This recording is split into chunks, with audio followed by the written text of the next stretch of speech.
Steve here. And Larson. And welcome to 10 Things You Need to Know This Week in Wrestling. That's right, it's your one-stop shop for all your reviews. For all your results, your news, and all the other crap you need to know this week in wrestling. It's Saturday, which means this coming Thursday, we're going to be on a plane to Chicago. And if you're in the Chicago area, if you're going to be at StarCast, come by and say hi. You can buy one of these shirts. Or you can just say hi, get Too Sweet from me, get a handshake from him. Yeah. And, it should be a lot of fun. Yeah. So come by. We don't know the location of our booth yet. Once we know, we will communicate that to everybody, so then come on by. At Real Going In Raw is our main Twitter account. Check that out. And say hello. And say hello. Hello. Or if you see us at All In, just come by. Say hello. Say hi. Yeah, that's what the whole thing is for. We're here for you guys. Anyways, let's get right into this. We had a packed... Since the last time we saw you, assuming you watched this show and you don't watch anything else on our channel, which is possible, we have all the results from SummerSlam, TakeOver, Impact, everything. Everything. Let's kick it off. Number 10. TakeOver Fallout. Here's your TakeOver results. The Undisputed Era retained their tag team titles against Mustache Mountain. Fantastic match. The Velveteen Dream defeated EC3. Not surprising. Velveteen Dream good match. needed. Haven't heard anything about EC3's condition following that super kick to the head, which busted him open. Meltzer said there's possibly also possible they might be worried about concussion. Yeah. But given what happened, he was in action during the NXT. He was on the Fallout episode, this past week's episode of NXT, giving an interview. Yeah, but no, the tapings, they did a thing with him, but it could have been, I'm not going to spoil it, it could have been to write him off for a little bit. Maybe. Zip it. But no info's out. Zip it. Ricochet defeated Adam Cole, for the North American title. Very sad, by the way. Kairi Sane defeated Shayna Baszler, kind of surprisingly, for the NXT Women's very title. surprising, but a stellar match. Absolutely. And Tommaso Ciampa defeated Johnny Gargano for the NXT title. Gargano tried to, instead of just letting things go, he embodied the mean spirit of Tommaso Ciampa, and it did him no good. Yep, cost him the match probably. It cost him the match. He didn't know when to stop. There were rumors out there. Actually, Triple H said that his knee was busted up because of the match, and they had to change the finish. It seems like that entire thing is one big work. They're just doing that for storyline purposes. That's fascinating. They're working the not shoot aspect. They're working the backstage. The media conference call. Yeah, I know. That's a big work now. I know. Yeah. Why would I even bother calling in? I still would if I could. But we don't. Yeah. No. As for NXT TV this week, thin episode because it was heavy on NXT TakeOver Fallout recaps and interviews. Yeah. 2 matches. Bianca Belair went over Deonna Purrazzo in her debut. And then Pete Dunne went over Zach Gibson to successfully retain the United Kingdom Championship. This is the second time that they did it with Zach Gibson. Confirmed Zach Gibson buried, yay or nay? Yay! Yes, absolutely. No, we'll find out NXT UK when that starts airing. He's not buried. They seem to like him a lot. I don't know. Well, Pete Dunne didn't beat him with a signature maneuver, so true. Confirmed he's not buried yet. Maybe third time will be a charm if he gets there. I don't know. It's going to be a little while. I feel like after 2 unsuccessful tries, back of the line for Zach Gibson. As far as I'm concerned, one unsuccessful try back of the line. Let some other people. It's interesting they did this match before Noam Dar got his #1 contender match on television, because that was such a huge deal at the tournament. They had that match, #1 contender, and I believe they actually had that match, that #1 contender match, before actually determining the #1. No, they didn't. Sorry, I take that back. But it's interesting, before that tournament all concluded, that TV production concluded with the tournament, that they had a new #1 contender already lined up. Yeah. When the match for the title hadn't even happened yet. Yeah, that's a good point. And we still haven't seen that match. Yeah. But we saw this match again. Usually their logistics are, but the entire UK scene, the logistics are not. Yeah. So I don't know what to say. Anyways, moving on. Let's get some Impact results. Number 9. Here's the Impact results. Moose returns. Oh, that's cool. See, I love this section of the show because I get to explain to you. You get to do all the talking, and I get to sit here and listen and act like I care. No, and I have to sell you on Impact, I guess. Get off your damn phone, or I'm not proceeding. Oh, well, we put it that way. Oh, you're not gonna say anything at all. All right. Well, the show has to proceed, I guess. So anyways, Eddie Edwards and Killer Cross were about to murder. There's a lot of murder stuff going on. Austin Aries and Killer Cross were about to murder Eddie Edwards during the opening segment with chairs. Moose returned and chased them away. Get off your phone.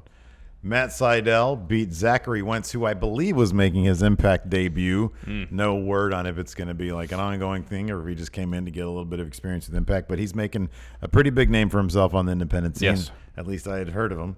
KM and Fala Ba defeated the Desi Hit Squad. KM is doing this angle where after last week, after talking to Scarlett Bordeaux, he realized that he needs to become more in sync with Fala Ba, so he came out wearing apparel similar to Fala Ba, who wears sort of like kind of like Yokozuna type stuff with the big diaper looking thing and then the little tights underneath. KM did that. This was a squash match. They easily defeated the Desi Hit Squad, who I thought they were trying to push as like a new heel tag team. Like sort of, they're both of Indian descent. They have this, I forget his name, legendary Indian wrestler sort of back in their play as their manager. But so far, all they seem to do is lose. So I'm not sure how far that's going to go. Grado did like a striptease for Scarlett Bordeaux. I'll be honest, that was kind of gross. Kira Hogan defeated Alicia Edwards in a match that really was not that great. It was pretty clunky, actually. But then afterwards, Allie challenged Tessa Blanchard and Sue Young for a triple threat next week, maybe for the Knockouts Championship, because I think, according to TV, Sue Young still has it for now. I don't know. I read spoilers, and then I watch TV, and I forget which has happened exactly. Rich Swann gave an interview where he said that he was asked by Alicia Tote, the interviewer, what's your biggest goal here in Impact? And he says, well, of course, my biggest goal is to be X Division champion. I'm thinking to myself, that's like the secondary belt. Shouldn't your goal be to be top champ? Yeah. But then he mentioned a lot of the X Division title holders of past, AJ Styles, Samoa Joe, Austin Aries. He didn't mention Austin Aries because he's a heel right now. Trevor Lee. He didn't mention him. Suicide. Sabin. Alex Shelley. He mentioned him. Yeah. I think Sabin. He mentioned Chris Sabin. He didn't mention Suicide. Oddly enough, good one though. Anyways, a decent interview. Hold on. Swan. You didn't tell me there was someone in Impact goes by the name of Mr. Atlantis. Mr. Atlantis. So there was a segment where Trevor Lee and it's the Cult of Lee. It's Trevor Lee and Caleb Conley, who was Suicide up until very recently. He was the latest Suicide. Are trying to become friends with Eli Drake, who's not into it. He doesn't want any friends. Wait, say it right. Eli Drake, who was on commentary during this match. So what happened was they were trying to be friends with him, and then these two dudes just straight up off the street, a couple of jobbers come in, Brandon Tidwell and Mr. Atlantis. Hold on, anybody with the name Mr. Atlantis is just ain't no jobber off the street. All right, and they actually ended up winning, beating Trevor Lee and Caleb Conley. No jobber off the street. That was actually a fairly funny little sequence because Eli Drake was trying not to laugh, apparently. Like, they kept on cutting the camera at him at commentary. It was funny. And then the OGs, in a pre-film sequence, apparently they're going to do like a drive-by maybe on LAX, Conan, and a bunch of their friends in Toronto, which is still weird to me. And ended up like hitting a kid, like a little kid, with their car. I really hope they follow up with this next week. Maybe the kid will be out of the hospital or something, like which is like a leg cast. Maybe he just fell because of the commotion. Or as you said on our new show on Friday, maybe it was a glancing blow, something. Dude, even a glancing blow would have murdered this kid. Really? Yeah. We'll see because here's the thing, though. I just remembered this. They did a point of view shot from the kid's point of view with everybody around him, like saying, "Hey, wake up, wake up," and the eyelid. Closed. Oh no. So it wasn't like instant death, but maybe he just fell asleep. Maybe he got concussed. It was shock. It wasn't good. And then after that, Sami Callihan defeated Pentagon Jr. Well, that upsets me. via second rope pile driver through a table. It's all good, but Pentagon should win every match. But Sami Callihan. Yeah, he's fine, but I love Sami Callihan. Pentagon Jr., man. OVE are like cheesy and awesome at the same time. So those are your Impact results. I thought it was fantastic. Anyways, moving on. Number 8. Here's your 205 Live results for the week. Noam Dar defeated TJP. And Wale was on commentary and did a great job. He was hilarious. Good job, Wale. He friend was, of the show. yes, absolutely hilarious. As far as I'm concerned, you buy me a beer, you're a friend of the show, and he bought us a couple of beers. Yeah. Very cool dude. Yeah, very cool. Next, Drew Gulak had a promo, brief one, saying that he will not rest until he gets another shot of that cruiserweight title. Cedric did not beat him. He lost. He said he had the better strategy. He implemented his strategy better, yet came up on the losing end. And then we were supposed to have a match between Akira Tozawa and Colin Delaney. However, that match did not start because Brian Kendrick and Jack Gallagher ran in, beat him up. Drew Gulak grabbed the mic, called out Cedric. Cedric responded. Cedric wanted to fight. Drake Maverick didn't want them to. Said, do this the right way. Eventually, Cedric made his way to the ring. Drew Gulak fled. Drake Maverick is huge on protocol. Yeah, he is. He's really into protocol. Do things the right way. This dude cares about his job. Cares about his job performance. He wants all 5s on his review. Yeah. Performance, attitude, works well with others, et cetera, et cetera. Communication. That's a big one. That's maybe the biggest one. Drew Gulak did some really, really, really strong heel work here. Yes. I'm really glad that they're coming back around to this feud, or they're just elongating this feud, if you will.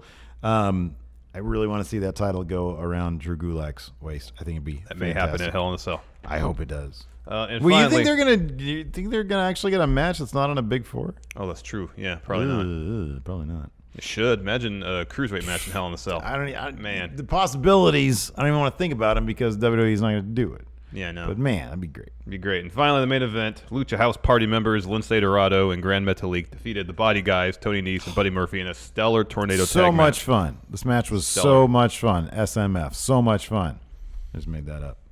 Number 7. Super Showdown takes shape. That's right. The Super Showdown show and wrestling in Australia. Melbourne, Australia, October 6th. Yeah, it's taking shape, man. This is a big one. So previously, we had heard it was going to be John Cena versus Kevin Owens. That's changed. Yeah, I kind of preferred that, to be honest with you. But this should be fun, too.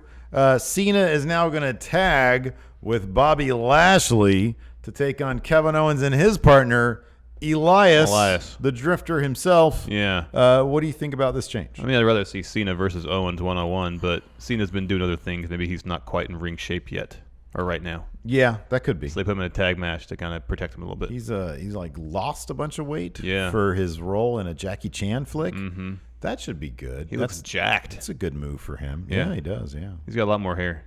He does have a lot more hair, and he has it weird, too. He doesn't really know what to do with long hair. It's been a while for him, I think. He like parted on the side or something. It's so weird. It's just different. We're so used to seeing him with close cropped hair. He's looking really weird. He needs to pick up that Hollywood career, though. I'm not sure a Jackie Chan movie is the way to go, but maybe it's the thing to reinvigorate his career. It could be. I say reinvigorate to take him to the next level. That's what it is. He's at a certain level. Well, I think with Cena, I think Bumblebee, assuming his role is larger than what was portrayed in the trailer, could be pretty massive for him. I thought that Bumblebee trailer should be at least 60% Cena. It I was know. like 5. I know. I didn't see any 5-knuckle shuffles.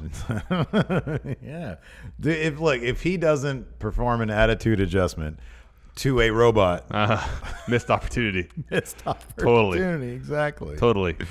Exactly. But also announced previously was Undertaker versus Triple H. We'll get to more on that later in our Raw recap. The era has returned. Yes, but also announced we're going to have The Miz versus Daniel Bryan in a number 1 contender match. Winner gets a shot at WWE title. This is huge, man. Yeah. I think Miz is probably going to win this one, too. Yeah, it's a good chance. That'd be good. I could foresee Daniel Bryan and Brie. Another thing Matter we'll get to later, picking up the win at Hell in a Cell. Miz winning here, and then for Daniel Bryan to pick up the win maybe at WrestleMania for that WWE title against I think Miz. that should be the case. They should totally do that. Hopefully he resigns. And also announced by WWE.com, the Shield will be in action at Super Showdown, but against who? Against Braun and whom? Yeah. Maybe Finn? Owens. Braun, Finn, yeah, that's good. Yeah. And that's it. It's a handicap match. Yeah. Yeah. That sounds right. Number 6. In New Japan news. Yeah, first item. Hiromu Takahashi was officially stripped of his IWGP Junior Heavyweight title following his neck injury. He produced a little video making that announcement.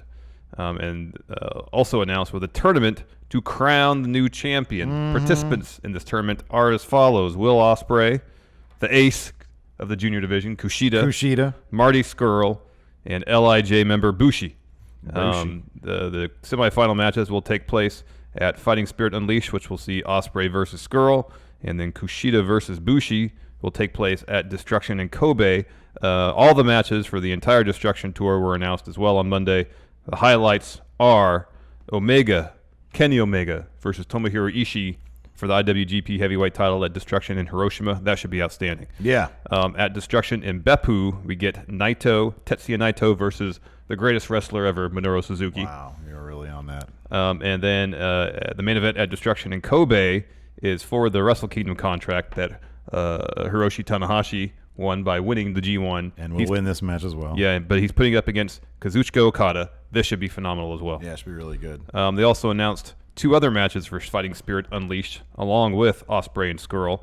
You get Young Bucks versus Guerrillas of Destiny for the heavyweight tag titles, and you get Juice Robinson versus Cody for the U.S. title. Imagine Cody winning both the NWA title and the United States title. That would be something else. He's got to pick up one of those titles, right? He's not. I don't think he's going to get the U.S. title. No, I don't think he's getting. It's too early for Juice. He's getting the NWA title either. Ooh, you don't think he's going to? No. Are we going to do all-in predictions next week?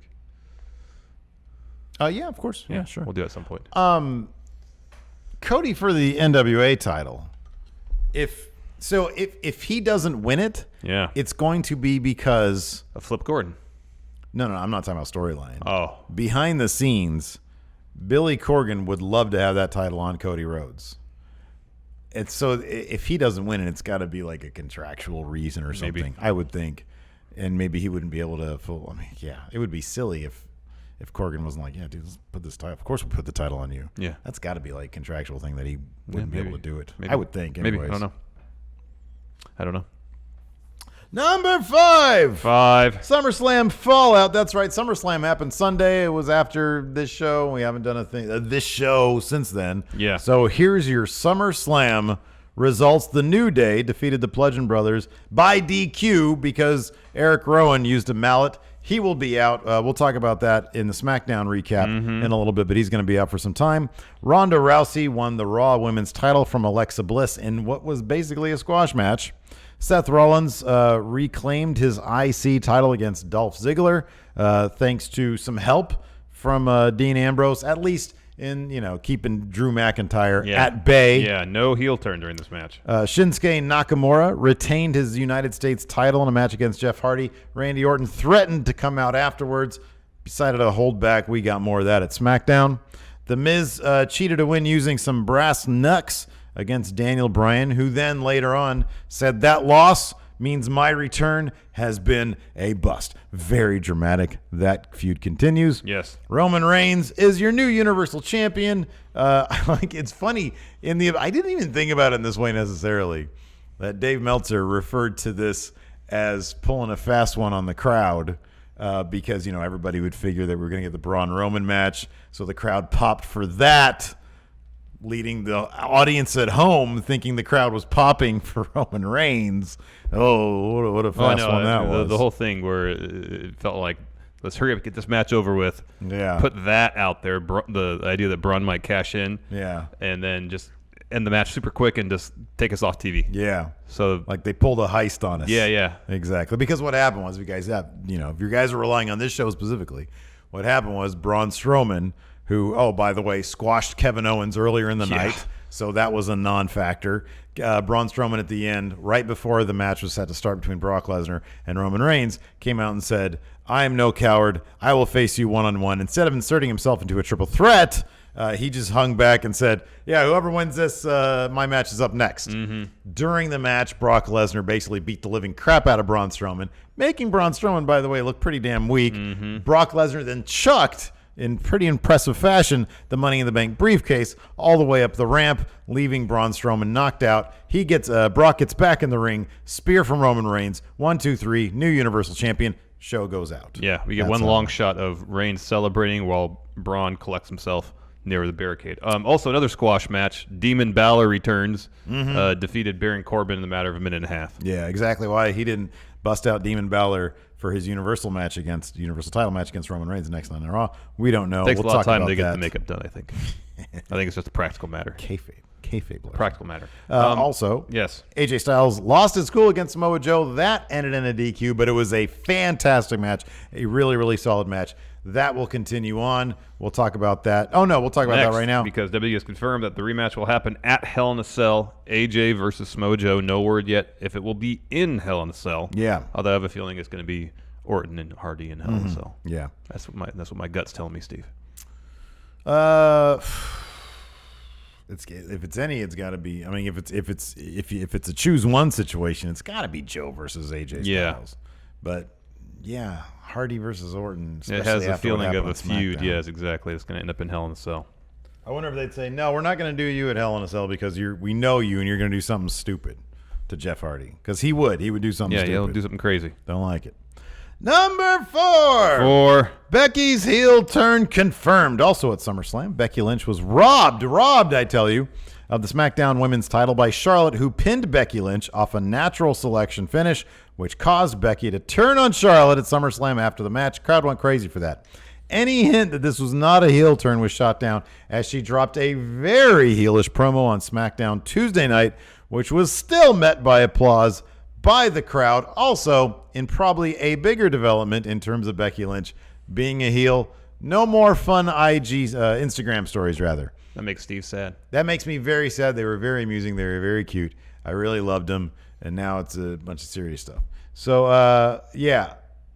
It was a great match at SummerSlam, It was a really good match. Carmella versus Charlotte versus Becky Lynch. Great match. Really Easily good match. Carmella's best match. Oh, for sure. To date. Yeah. And as you mentioned, yes, Becky's heel turn was met by applause. Rousing applause. Not just from the crowd at SummerSlam, but also 2 nights later on SmackDown Live. Yeah. So. And then they cut the segment of her talking trash to the crowd out of the YouTube upload. So I don't know if that means they're going to alter course, or as you speculated, cut it for time. Who knows? Yeah. I don't know. I think we're gonna get this at least a couple more weeks. They'll figure it out. Becky Lynch, they'll figure it out. Yeah. Maybe. Or maybe they'll just realize that you just need a few between 2 captivating characters, and that's going to be enough to entertain the WWE Universe. I did appreciate it. I saw a little bit because Brian Zane retweeted this segment of Ryan Satin on, I think it was on their podcast, on their podcast, and he said if you want to help Becky Lynch, just boo her because it'll show that she's doing a good job or something. And I'm like, look, man, I get the point. You're supposed to boo heels. I boo what I want to boo. Mm-hmm. I boo what I don't like. Mm-hmm. And me, along with everybody else on the planet, loves Becky Lynch. Mm-hmm.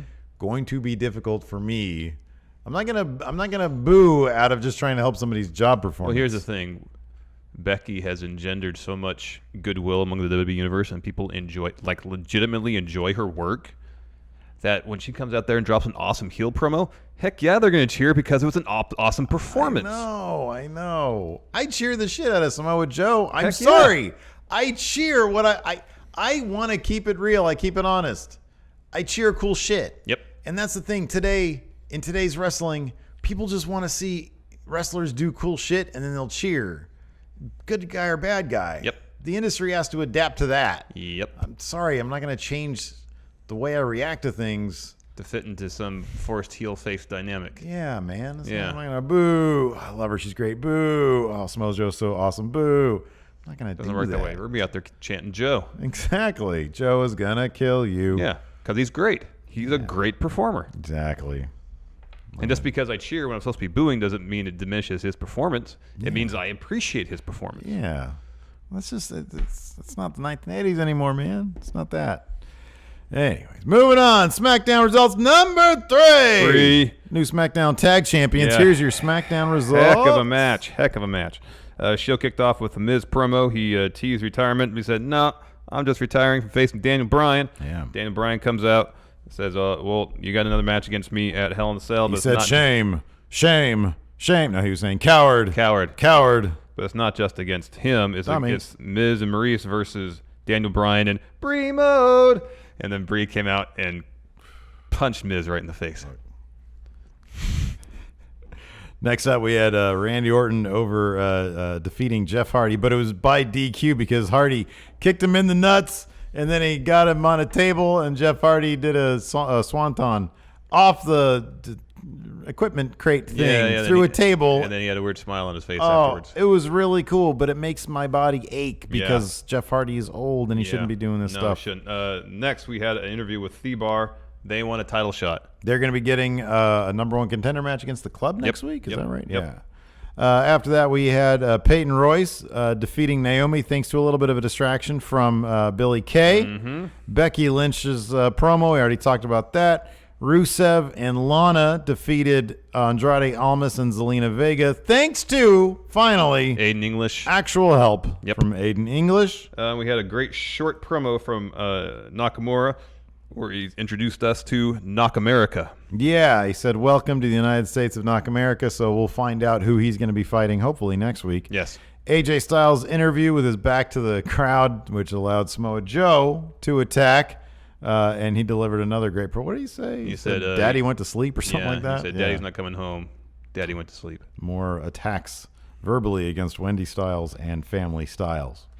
Carmella confirmed gets a title match against Charlotte next week. Becky Lynch probably have something to do about that. Yeah. And the New Day beat the Bludgeon Brothers, new tag champions, in a fantastic no DQ match. Really good match. Eric Rowan, as I mentioned before, needs bicep tear surgery repair stuff.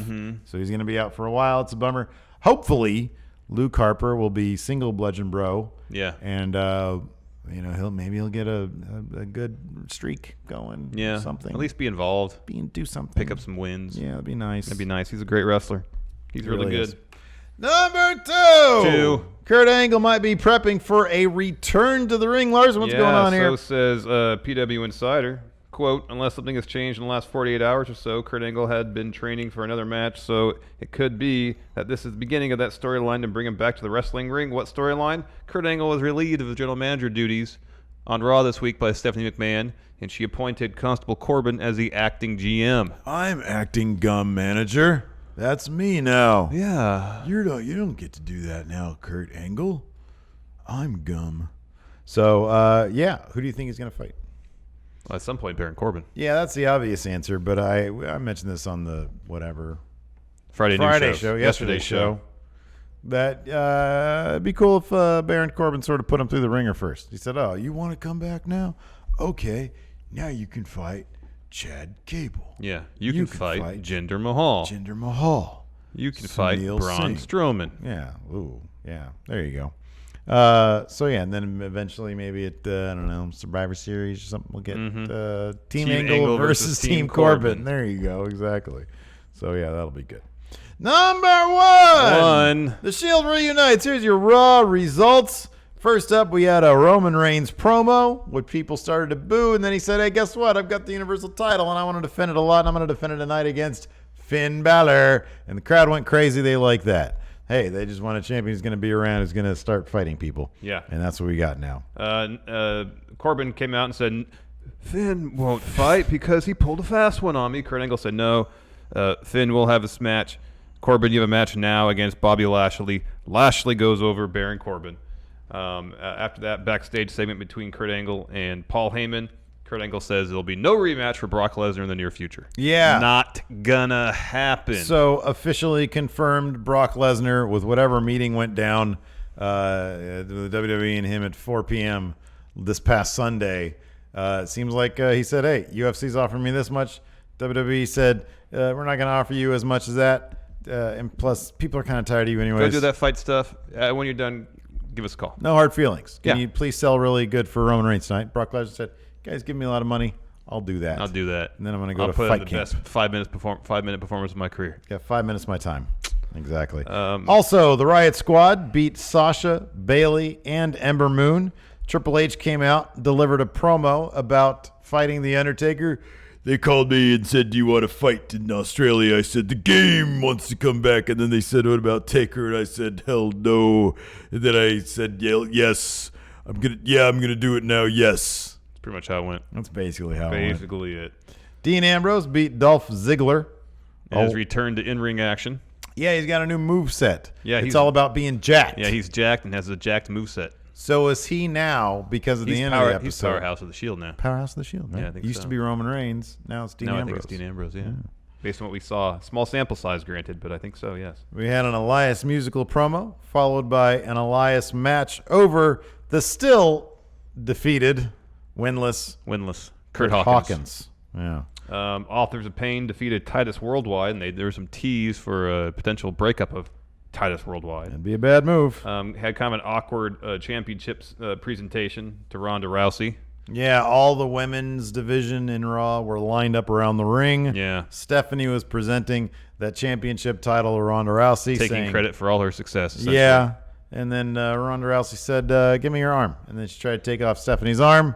Stephanie tapped out really quick, and then all the faces got in there. And celebrated with Celebrated. It was like a Luger SummerSlam-esque celebration. Kind of, but she actually had a belt, unlike Lex. There was 2 matches between the Revival and B-Team. Revival went over in both. Scott Dawson went over Bo Dallas.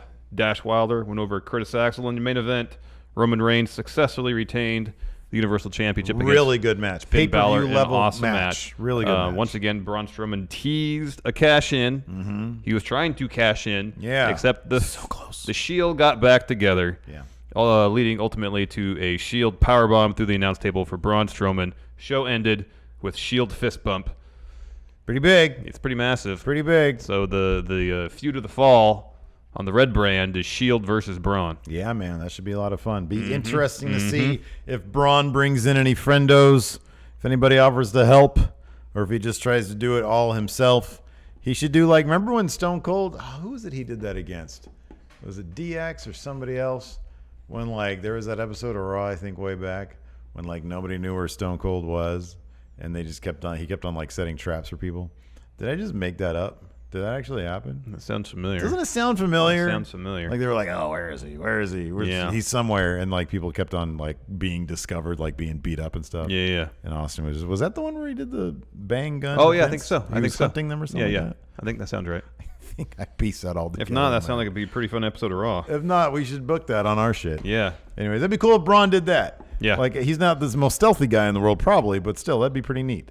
You know, they find a bunch of gunshot victims. Because he's big on guns on his Instagram stories. He shoots a lot of guns. Well, I think that's going to be saved for his Instagram story.